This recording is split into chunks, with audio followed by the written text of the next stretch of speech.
back to the Comedy Central thing. What is the process of filming that? Oh, that's so vulgar. I think I'd vomit. Wave system, like a Right, wave pool. you guys try having sex in a waterbed. Yeah. This is not how I die. I'm the main character. If this is the one they picked, what are the other ones? My name Yeah, over and over again. Wanna come in, Danny? Bring us in.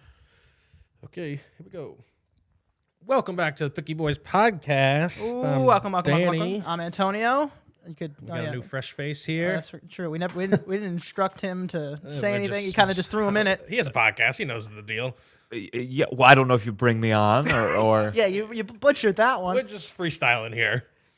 what if you just thought I was a terrible guest? I waited the whole time, Yeah. just waiting for an intro. Yeah. Do you want one? No, I think he's waiting for one. Why I have to give it? You give it. You said it. I don't know how to pronounce your name. Oh, Sure. Properly. That's part of it. Oh. That's It's part a of good, it. it's a good, like sometimes I'm not very good with names and I Okay. have guests on and I have a flash sometimes where I'm like, oh, I forgot their name.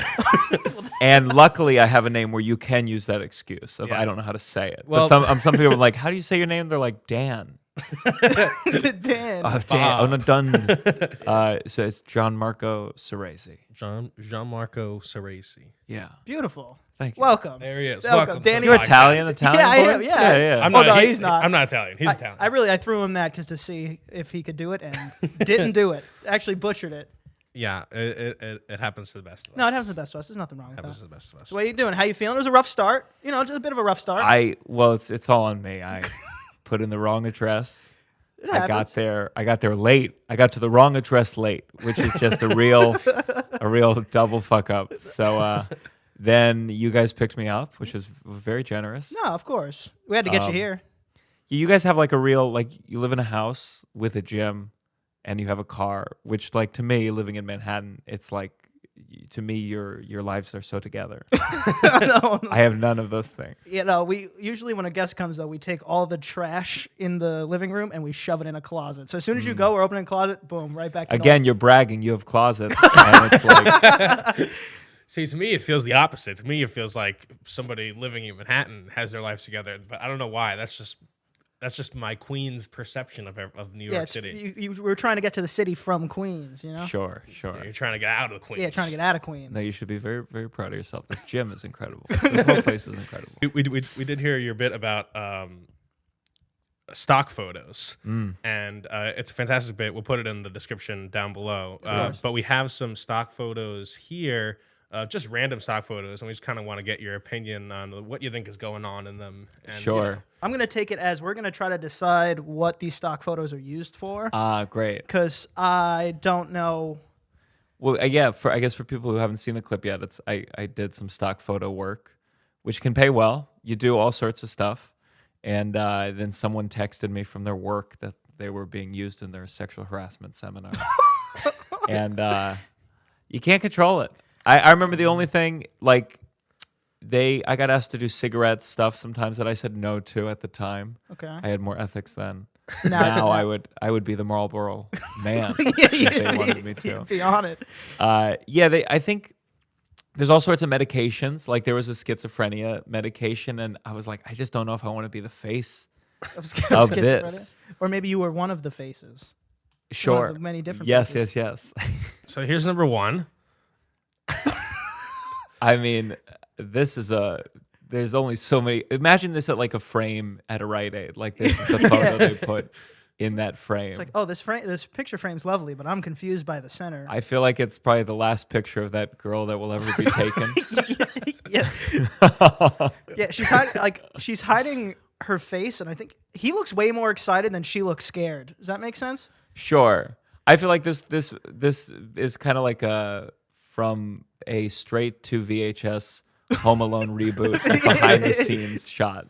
There is some pictures, like a picture of a waterfall. It's like, how much can I get? How much is it? $1,000. Like some stock footage is just There are some nice like, waterfalls out there. Andrew Scholl's his Netflix special, where he had all the pop-ups, all the stock images. Yeah. I think it cost him like $200,000. Oh my god. Or one picture alone was like 20 G's or something. Yeah, people get away with crazy stuff. I think the one I've used a lot is called Pond 5. And like you get music off there. Yeah. And like their version of watermarks with music is every 3 seconds a woman goes, Pond 5. And I have used and it's legal, I've used sketches where I only needed 2 seconds of music, and we just like cut it off right before they say pond 5, just to save some money. Just leave it in, work it into it. Yeah. The next one, there's a lot of festive ones when I searched up stock photos. It's just a lot of festive things. So this one's keeping it festive. This is crazy. Shutterstock. This is available for purchase somewhere. Yeah, I want. Oh God, how much do you think this one goes for? 40. I feel like they should have to pay us for looking.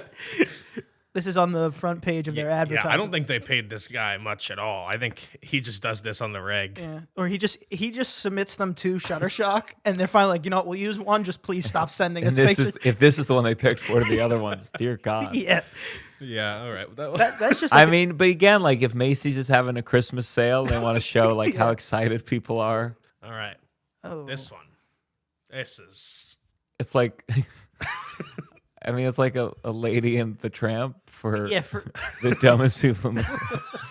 Like they're gonna eat it and meet in the middle. Yeah, do you think they're trying to sell flip flops? They're both smelling it for sure. Who do you think has the worst end there to smell?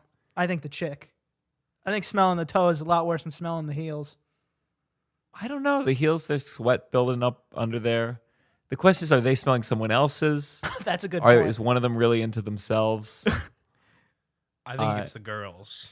Yeah, but she's flip-flop, and then he was like, I want to smell this. I don't know. He looks. You. It looks more like the girl's like, hey, I got a fun idea for a picture, and he's like, okay. Like her eyes are closed. I'd say okay too. Yeah, sure. Her eyes are closed. She's sniffing. He kind of looks like Edward from Twilight. Robert Patterson? Yeah, Robert. Yeah, I could see that. That man's gonna. This is very early work. Yeah, he's gonna be. This is before Twilight. Definitely before Batman. All right, let's get this one out of here. Okay. Okay. This is actually kind of like that. She did it, right? That. No, she's in the will. Yeah. She just found out the will. She's in the will, but she just came in like a year later as the sugar baby and destroyed this family. Wow. Yeah. Ooh, I like that. You like that this one? one's a good one. That's what I think. The question is that actor alive? In the coffin? Oh, you think that's? Oh, if they used a real dead body, I mean. There was some Instagram influencer who got in trouble because it was her dad's funeral and she just took like, I wouldn't say sexy photos, but in front of the casket, like posing. Like, she was like, miss you, Dad. Yeah, exactly. Like that. Showing a little too much chest. I don't know how I feel about that.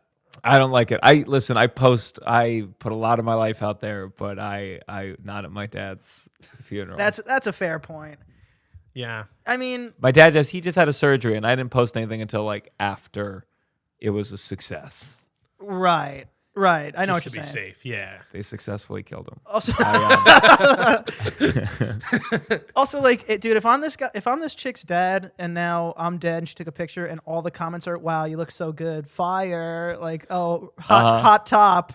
I've been like, you know what? I think because probably when they do this shoot, I mean, they probably have her making every face. I'm sure there's one where she's crying and very sad. Final one. Look at this one. I mean, could not have been easy to get this. No, there is. Especially with the caviar right there. That cat's going to eat it. There's no reason why Fancy Feast shouldn't change their entire marketing strategy to this cat. My God, I did a web series once and there was a cat in the frame. And so we were like, oh, just leave it in the frame. And then it moved and we had to get it back to its original position. And cats don't listen. Oh. There's no way this cat's listening. Oh. So that money's fake. Maybe the whole thing's just a dead cat. Sure. They did a good job with the eyes. A really good job. Dude, I saw a taxidermy video where the dog was straight up like you can hold it. It was like a tiny dog and you can bend it and twist it to which way you want. What the fuck? Taxidermy pets are way too weird for me. I just don't like the premise. It's just the only thing I'd be okay with taxiderming is something I murdered with my own hands, you know. Oh. Because that's what it's primarily used for, I think. Yeah. Elaborate on that. Why do you want to have the trophy of something you killed? Because it's like a trophy head, you know. Like if I shot a deer, maybe I would want to put its head on, you know, above my fireplace. So what? So you could just sit with like a cigar and a whiskey and go, hey. Yeah, I did that. Because it's a trophy. That's what it is. If you just have your pet, then it's not really a trophy. It's just like he was here with us. Well, what if you rolled over the bed and went? squished it. That's something you killed. Sure. Okay, Soprano style. You sit on the dog. Yeah. Fine. I'll taxidermy my pet if I kill it myself. That's You gotta put it down. I guess so. Our friend does have a taxidermied bear that his dad shot. Really? Yeah. Big scary bear? It's a cub, It's a bear where like, what are you doing killing that thing? Sure. You know, it wasn't a big. If it was a big mean bear, that'd be really cool. Yeah. It was not. It's like a tiny little No, cub. it's pretty cool still. I mean, it's mediumly cool. it's like freestanding too, so you can like move it around. It's on wheels. It's If great. someone's got a dead anything in their place, I know I will never be close to them because something about it. I'm not like, okay, go to jail. But I'm just like something that you want to be reminded of this. yeah, we did drift. is We did drift apart. I always know when I was starting in stand-up comedy, like I went to somewhere in Pennsylvania and I didn't know how conservative it was, but now I know based on how many animal heads are on the wall that if there's any, Yeah. to really walk that line carefully. Yeah. I was super new and I started comparing Republicans to Nazis and I got silence suddenly. And I was so new, I just didn't know. I was like doing well, and then I did that and it was silent, and I learned a valuable lesson. Yeah. See how many animal heads are in the room first. Yeah. It is a great metric, actually. And now that I'm thinking about that, that is a good metric just for how racist a place is how many animal heads are on the wall. I just wonder why. Sometimes I just wonder why these things connect. You know, why does killing animals connect with like kind of conservative principles? Yeah. The other day I was in Michigan and I asked another comedian, I was like, is there a good place to get a salad around here? And he was like, yeah, it's a pretty liberal area. And I was like, I understood what he meant. Yeah. But I'm like, why? Yeah. Why did liberalism and salads get tied together? These are wildly disparate things. And avocado toast and like cold brew. Yeah. It's that kind of neighborhood. What's the difference between cold brew and iced coffee? That's it. I don't know. No, it takes. I don't like people giving things that are the same thing, different names. It takes longer to brew. I looked it up, and this is not true, but I always felt like hot coffee affected me faster. They say it doesn't change the heat or cold, doesn't change the caffeine delivery, but I think something about the hot wakes me up a little Okay. just in time for the caffeine to kick in. Are you a hot shower or cold shower guy? Oh, hot shower for sure. Hot shower? Cold shower? Who the fuck? You're a cold shower guy? I'm not a cold shower guy, but I feel like I get it to wake me up more. Last minute. No, not in a million years. Oh. I'm one of those people. I'm the hot shower for like 10 minutes, then the last minute is a little bit of cold. Just to go, What's a little bit of cold? Like slightly colder? like almost off. That's so like cold. almost off. Like cold. Like no, like for sure cold. I did the polar bear club. Like there was some summer camp where it was every morning. You woke up, you immediately walked down to the lake and just jumped in. And then you went back to your dorm. What season was this? It was summer Oh, camp. okay. But it was still cold. It still hurt. Yeah, And then like if you did it the whole camp at the end, you got ice cream for one time. Worth it. Not worth it. Worth it. Did you do it every day? I did do it, but like I cannot imagine doing it now. I'm sure it would be good. Yeah. I'm sure if I could roll over. I've always had a fantasy, like, oh, if I was a billionaire, if I had Elon Musk money, Okay. it would be like a bed where to wake up like water. I'd be woken up by like shower, lying down. Waterboarded? Not waterboarded, like in a pleasant way, just like hot, warm water. I just want to be mist. warm. I mean, it's winter in New York now, and man, some mornings I wake up and my apartment, I haven't figured out the heating things yet, and it's brutal. And I just want warm water showered on me. Warm water showered on me. That would be nice. I always said that if I was a billionaire, I had Elon Musk money, I'd have a new towel every day. Because I love, there's nothing more that nothing I love more than a new towel when you get out of the shower. Do you mean new towel as in every day someone has to go buy you one, or Like, freshly clean towel? No. I mean a new towel. Again, I have billions of dollars. So I'm just talking about like, just give me 10,000 towels. I'll use one every day. That's all my rich people fantasies. I have another one. I want to be able to have a place so if I'm in bed I need to pee, I can turn to my side and there's some like side urinal that I can access and just pee without standing up. It's so funny that you said that because when I was in when I was in college, I was dorming with a guy, and he was an inventor, let's say, and he had that exact same idea. Really? And jerry rigged a bottle system that was for that purpose exactly. So it had like a funnel, and it like went into this bottle. But we were in a shared room. So sometimes at night I would just like lean over, and he would just be pissing like into a bottle, and I'm like, this is not the invention you think it is. You're just pissing into a cup with more steps. Putting on a show for everybody. I was like, so you have to stop doing that because also you're missing. It smells like piss. It's leaking everywhere. It smells like piss. Do something else. You're a bad friend. You gotta. No, I mean, I was a very supportive friend. I have a lot of his other inventions. He made stress balls for a while.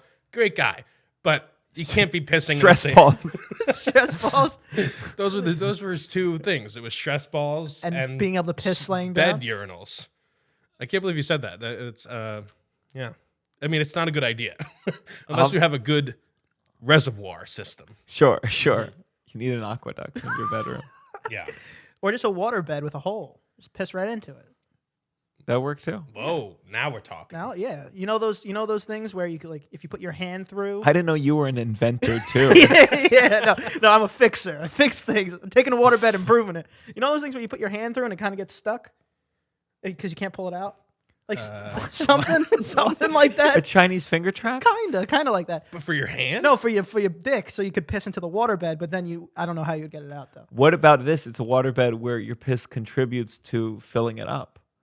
Right. Like the waterbed is filled with your piss. That's what you're saying. Oh, so Yeah, it comes. yeah. I think So it's like half full. I think if I called my friend, he could probably make that out of like an air mattress. I had a waterbed for like at my dad's house. My parents were divorced, and like I had this waterbed for 10 years. And it's one of these things like when you're a kid, you go on a waterbed once and you're like, this would be cool. I want a waterbed. And it's the worst. I was gonna say after 10 Really? years. You can't have having sex on a waterbed. I don't know if I lost my virginity on a waterbed, but I definitely had sex on it a couple times, and there's just no good there's way. no bounce. There's just no bounce at all. Yeah, you need those springs to help you out a So little bit. you're just rubbing. Huh. You don't think after the fourth time, you probably, what, this next time, I think I figured it out. I could get it. Waterbed's just incapable. Uh, Like, yeah, what was your system? Like, after the first time, you're like, okay, I know what I have to fix. And the second time, you're like, oh, still iffy. with the sex, you mean? With the I'm sex. just saying, there's no bounce. Like the whole. You need momentum, and a waterbed just sloshes inwards. I'm sure there's a way to maneuver. Like that's you need the motion in the ocean. You need a wave system, like a All right, wave pool. you guys try having sex in a waterbed. Yeah, we're like- You're talking so cocky out here. We'd be experts at it, of course. Look at us. No, I could see what you mean though, because you really. I've always wanted to sleep. I've always wanted a waterbed. I was always jealous of people who did. And then it leaks and it gets in the basement. That's what. I tell people, I say, I had sex in a waterbed. It gave me a false sense of confidence. It wasn't until I had sex on a regular bed I was like, oh, my girlfriend was not the one squirting. Dude, how much water does it take to fill up a waterbed? That's like an unconceivable amount of water. What it did, my dad's office was underneath, and there was one time that it leaked. And I mean, it's a disaster. Oh my god, that sounds horrible. Because it would definitely pop. I'm sure it's like 50 gallons. I mean, I think it's probably way more than 50. Is 50 gallons a lot? That's gonna take. that's again, I don't know. We're not. Well, it's a lot of piss. So our idea It's definitely of a 50 piss-filled- gallons of water is like definitely 10,000 towels worth of cleaning up. Absolutely. That's a good ratio. I agree with that. I think that's true. That is a lot of piss. Our piss waterbed is not. I think that's kaput. I'll be honest. But it'd be warm. It would be warm. That's true. Self-heating. I'd be honest. If I walked into someone's house and they had a waterbed, they said, no, that's my piss. Probably leave it. I don't care what we're doing that day. It would be funny if you could have shit in there and it's like a lava lamp. Like the shit's just like... That's disgusting. That'd be the best water. Put that on Etsy or something. That'd be the worst waterbed ever. Oh, that's so vulgar. I think I'd That's so vomit. gross. I think I'd vomit. I think we're like solving some kind of housing crisis here, where you can fill up God. beds with your. You're urine. right. You're right. Oh my god. Free bet. All these homeless people peeing on the street. I'm like, what are you doing? You're wasting a bed. Oh, dude, that is disgusting. Every part of that is gross. Oh, I'm curious what it's like to back to the Comedy Central thing. What is the process of filming that and what that's like? Like, what was your experience? I mean, this is pretty loose compared to like, I'm trying to get a late night spot. Right. Now, that would be a big dream. And like with that, you really submit a tape. You probably get feedback. I think recently I've been told you're going to have to kind of type out your whole set, which I don't care. It's just there's a lot more approval. Comedy Central, for this, they just said 5 to 7 minutes. They gave a couple things about like, careful with slander or whatever. And I was nervous because I closed with this R. Kelly joke. And I asked, my people, I was like, should I be nervous about this? They said, no, do it. Because I don't think it was slander. Like, it was referencing someone who referred to R. Kelly as a pedophile. And like, I don't think that's slander. I think if I had said R. Kelly is a pedophile, perhaps. But it's also one of those things I'm like, well, I would be number 150,000th who's on TV called him a pedophile. Yeah, that's true too. Yeah, I think he's pretty safe. Like R. Kelly's pretty safe game. Like anybody can make fun of him. Yeah, Call him a pedophile. I think that'd be fine. His lawyers have much bigger fish to Yeah, fry. they have bigger problems. Yeah.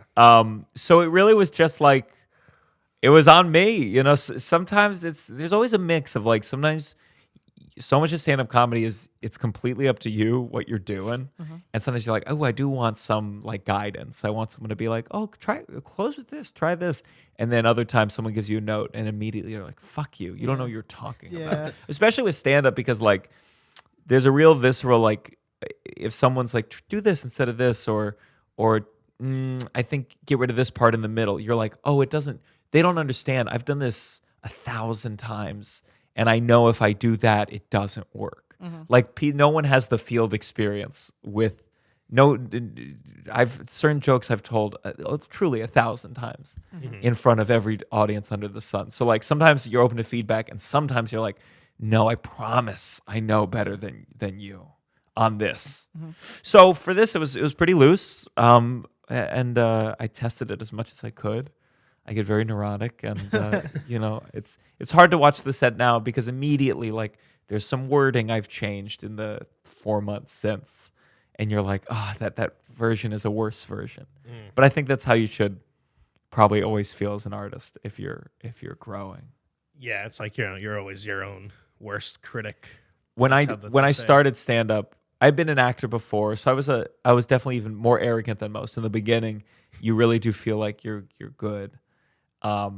Matthew Broussard has one of my favorite lines. He says, I just want to be as good at stand-up as I thought I was 2 years in, which I think is really accurate. And I filmed a special. Someone gave me some money to film a special, and I was like 6 months, maybe a year in. And then 6 months after that, I had improved so much. I looked at that special. I was like, we cannot release this to the world because it's just so bad in comparison. And hopefully that curve slows down a little bit. I can look back at 6 months and not want to kill myself. But it definitely, you feel it viscerally. You feel it so much. I look at old things, I'm like, ugh, the way you said that, there's a better way. And how do you feel about watching yourself in general? Like, I know like when we put out stuff, I'm just like, we put it out into the world and I'll never watch it ever again. Yeah, watching is tough. I listen back to all my sets pretty regularly. So I'm very used to that, but watching it is hard because I just see things I do that I want to improve. Yeah. Especially like with the Comedy Central, and again, I'm very happy with how it came out, but it's like the crowd is white hot. They're so excited, and I think I came up performing at some real rough and tumble clubs, like LOL Comedy Club is where I work the most at the beginning, and the crowd is rowdy, and they can be great, but they're also rowdy and loud. And so in turn, I'm like matching that energy, and I'm yelling, and I'm moving forward, and I'm not letting any punchline linger. And I think hopefully as I continue on, I give myself a little room. I trust the audience a little more so I can let this die down, start the next joke, as opposed to just pound, pound, pound, pound, pound, which is how I think I had to be. And I still have to be in certain kinds of rooms. But that's what when I watch, I go, you can chill out a little bit. You're going a little wild. Yeah. And so any comment that's like, well, this guy's loud, that's the one where I'm like, fuck, yeah, I am I don't know. I feel like it's better to be loud than can't hear. Sure. But it's so I agree with what you're saying because there are some points where cause other comedians we talk to where the crowd's just like, no, you're supposed to laugh here, and now you're throwing me off. It's like what happened there? Like what went wrong? Or what went right in a way, I guess. Or you're playing towards the room, and then you're like, oh, what's more important, this room of 100 people or the film that is going to be seen by more? So like there's one part that really bothers me. There's a clip where I talk about therapy, and I get like an applause about more men need to be in therapy, which is just the setup to the joke. Yeah. But people are applauding, and I'm like, yes. And they caption it, and there's one part where it just says, yes. And I'm like, you suck. Yeah. 4 yeses? Yeah. You had to say yes 4 times. You suck. And it's that kind of stuff where I could have just been like, and let it go away. But you live and learn. Yeah, Live and learn. It came out great. This is just how I am. No, I understand. Yeah, I thought it was hilarious. So, I don't know. So that Well, means you're fucking wrong. that means- Let me tell you all the problems with it. you get everything. I have noticed that when comedians watch other comedians, I feel like they're doing a lot in their head and they're not laughing. Like I've been to many an open mic, and all of them are just like thinking. Yeah. Like, And huh. it's like how is anybody like getting a gauge on It's whether brutal. their set is good or not? I think open mics can be like sometimes good for like specific, like really well written jokes. You can learn, but it's tough. I mean, open mics in other places in the country are really like shows. Like open mics in other places in the country are like what good shows are here. So it's brutal. It's brutal. I never did the full like 4 open mics a day circuit, which I don't know if that's good or bad, but sometimes I go to mics now and it's really brutal, man. It's brutal. I can do it to test like really functionally if I'm like preparing for a roast battle. I can be like, guys, this is what I need. Just let me know if it's Yeah. I'll take it. Like, oh, It's a okay. nod. Yeah. But I run stuff past like my siblings, and like I have a couple friends who are willing to listen to me just say jokes, and I can hear based on their response if I'm onto something, and I find it more productive. But I think open mics can be good for people without as much stage experience, and kind of you get time standing. Would you? Yeah, it definitely is. I mean, the one of them I went to was particularly sad. It was on Valentine's Day, and it was just like 12 guys in a basement. Yeah. And it felt more like an AA meeting. Yeah. Sure. Rather than an open mic. Like divorce court. Yeah. It was just I still feel if I'm doing an open mic where I don't know anybody, it feels terrible because they're all comics, and you just like this comics, they're gonna judge me. Yeah. I don't mind open mic if I know a bunch of people there can be a little friendlier. And then you just have some people who are like good for open mics. I'm bad for open mics. I am there for myself. I am looking at my notes. I don't laugh. I might go, huh. And that could mean that's like your closer for your Netflix special. Yeah. I go, huh. That's a great joke. Great joke. You've done really amazing work. You've gotten a verbal reaction out of me. just I was in Hawaii and I jumped off, there's some rock you jump off of for the ocean. And like, it's probably only 30 feet up, but it's so scary. I'm absolutely terrified of that. That's I went fair. skydiving though. Oh. Whoa. That was I mean, it's one of those things you sign up in advance. You're in the plane, suddenly you're like, oh my God. Yeah. And you really, when you're up there, I mean, it's just the pressures of like, I guess I have to, are really strong. Yeah. It did not feel like just staying on the plane was an option. Yeah. And fuck, man. But I something about me thought like, oh, once I do skydiving, things like jumping off this 30-foot rock will be a breeze.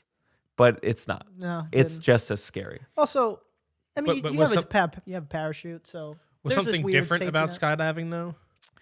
I mean, truly, I think it would be just as scary, if not more, to do it again. I think in the moment, there is a part of me that was like, well, this is not how I die.